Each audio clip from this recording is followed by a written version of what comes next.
Okay,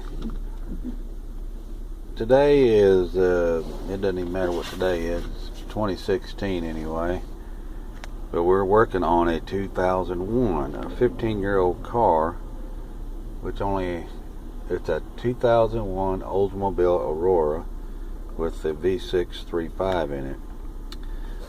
Initially the car came in with a 410 code, and we pulled out the air pump assembly for the secondary air injection, or the secondary air injection pump. It was full of water. Anyway, we got it revived, but I had suspected that since it had been full of water, that it had probably damaged the motor and that it may possibly not be working all the time. Anyway, I told the customer I thought it needed a secondary air injection pump. And after about a month or so, he decided that he wanted to go ahead and fix it because his wife didn't want the check engine light to be on. But anyway, we put the pump in there, and they drove it about, I'd say about 3 days, and brought it back saying that the light came on, and it came back with a 410. Well, of course, that 410 has everything to do with the secondary air injection system, which my thoughts are, without going through a bunch of stuff, the secondary air injection system, the best I can understand it, on basically any car, mostly GMs, I haven't really seen it on it, too many other vehicles, but it's for cold startup to richen up the exhaust so it heats up quicker, allowing to go into closed loop quicker. And it does this by adding air into the exhaust system. Well, the fresh air in the exhaust system is considered a lean condition to the O2 sensors, so they in turn will richen up the fuel, and richer fuel is going to increase the heat out the exhaust. I don't know all the physics about it, but that's best I can understand it. But anyway, I did figure out a test that I could do. Probably want to do this after the car is warmed up to make sure the system's operating. If the system operates with the scanner, it most likely will operate with the computer. So anyway, I'm going to click it on, and you can watch the short-term fuel. It will go to the rich condition. It'll richen up the exhaust. If you'll notice, it's short-term fuel is climbing, and it stops about 19 on this one. So that tells me that the secondary air injection, well, I can hear the pump running.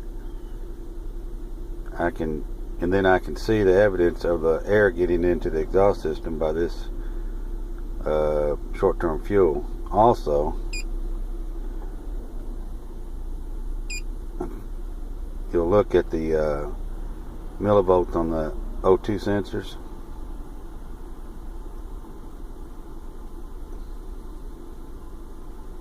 Of course, it's coming down now, but the rich condition was, of course, richer is higher, leaner is lower.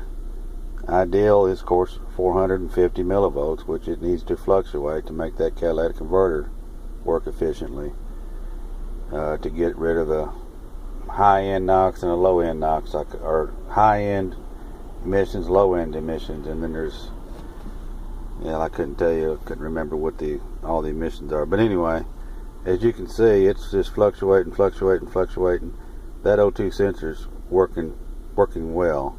That's what you like to see, it pretty fast. And of course, we're in closed loop now. Okay, now then, I'm going to turn, if it'll turn on again. I think it only allow you to do it 3 times, but we'll see what happens.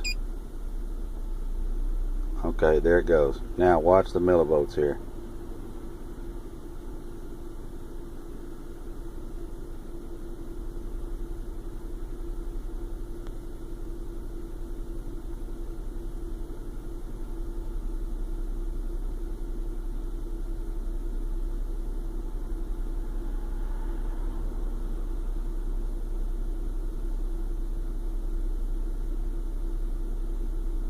keeps rising a little bit. Now then, it just popped up to 900. And also the O2, the secondary post converter O2 sensor went up to O2. Went up to 900, which is rich.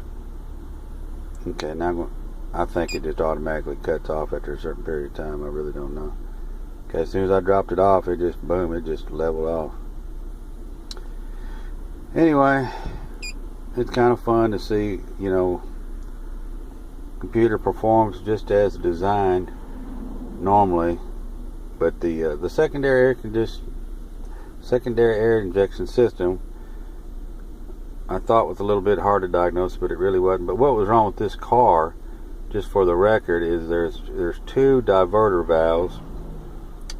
Which one is the diverter valves are operated or vacuum operated, but it's got a vacuum operated solenoid that turns on the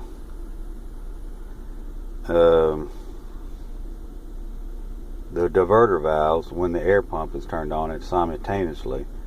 So basically what it does is air pump comes on at the same time the solenoid for the vacuum applies vacuum to the diverter valves, and they open up, allowing the air to go into the exhaust system. And then it as soon as it runs for a brief period of time, it turns off the air pump and turns off the solenoid, closing the valves, sealing the exhaust system off from the secondary air injection system.